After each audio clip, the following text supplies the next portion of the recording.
Hey everyone, welcome back to the channel. In today's video, I'm going to show you how to check your notification history on YouTube.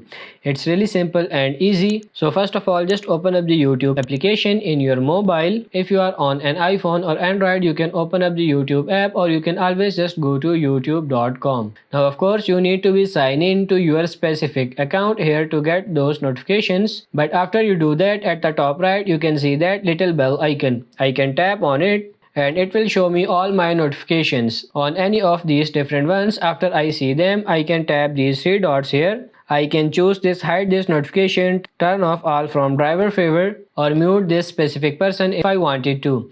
At the very top, I can filter for just comments, just mention, or all if I wanted to have certain people that mention me in various shorts or anything like that in those notifications to pop up. Now in all of these instances, you can just tap on the comments or the video or anything to be able to see that, and then you can also just scroll down. At the bottom, it will just keep loading more and more videos. You can see these ones are a month old, and at this point it doesn't keep track of them anymore after a month. So you can go back here and watch any of those videos. You can read any of those comments or notifications. Maybe somebody tagged you or anything like that, and you can interact with them on YouTube. So that's pretty much it for this video. I hope this video was helpful. If it is, like it and subscribe to the channel. Thank you.